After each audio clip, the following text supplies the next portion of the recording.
नमस्कार सांग मैंने आपण मानक लाइफ ऑफ कुनी चैनल को स्वागत। देखंतु आज आमर मटन होइछि। आज एक्चुअली एटा शुक्रवार आम वीडियो करथिलु किंतु शनिवार मु पोस्ट करछि। घरे आज ड्यूटी रु ऑफ थिला मजे दीदी से कहले टी मटन हो जाओ तो सी मटन नहीं आसते सकाल सकाळु मम्मी ताको भलरे सफा करिकी आनिकी तापरे तेल आ पियाज सहित पकेकी मसला को कसी देइतले तापरे दीदी मटन धोईकी देले तापरे मम्मी या को पकेकी कसीदेले भल से मम्मी तापरे पकई देकी ताको भलरे मिक्स करदेले। आम एक्चुअली ततला यूज करछु कहीं मे बी कड़ा टे छोट पड़ जा या फिर आउ गोटेटा यूज करालानी तापरे या को मिक्स कर सारा पर मम्मी हलदी आउ लुण नहीं जाइए स्वाद अनुसार आपन जदि क्वांटिटी थी से हिसाब से आप यूज करें।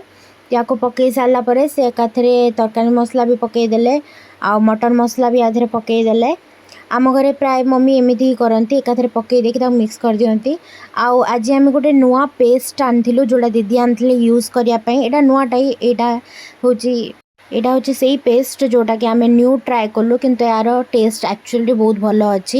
यहाँ आप पकईकी ट्राए करेंगे या टेस्ट बहुत ही ज़्यादा बढ़िया अच्छी आहरी स्वाद आनी दौर मटन करती या फिर चिकेन एटा नॉनवेज पाई आपण यूज करेंगे तो बहुत ही भल लगे। तापरे मम्मी ये कला बेले भी मत बार बार कहती कि तू भी टे शिखी जा केमती हम यही पॉइंट रे मम्मी कहती कि देख जो तेल तल आड़ू बुरबुर होगी उठा बबल्स टाइप उठा स्टार्ट कर से जानव कि चिकेनटा हो आसला सीझी आसला। तापरे मम्मी यहाँ मत बतई सारापर टे कटा टमाटो पकईदेले आहरी अधिका टेस्ट पाई आपड़ जदि पर भी पकाउछन्ति टमाटो ताहले भी से बहुत भल टेस्ट दब टे खटा खटा लगे बढ़िया लगे। तापरे मम्मी आधे पानी देदेले आउ या भलसे मिक्स करके किछि समय पाई फुटिया को छाड़देले।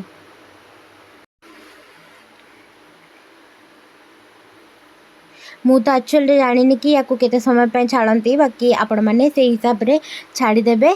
तापरे देखंतु भलरे फुटी जाइछि आउ आमर खाइबा पे एटा प्रिपेयर हो सारा। मम्मी तापरे या गरम गरम पूरा थालिया रे बाड़ी दियंती समस्त बापा भी बहुत एक्साइटेड होके आसते खाइबा घर को तो मम्मी पूरा जानी बापा को टाइप पसंद से बढ़िया ही बनई तो मम्मी ये बाड़ देले आम मानी आम समस्त मिसिक आराम से बहुत एंजॉय कलु बहुत ही ज़्यादा टेस्टी होता। धन्यवाद।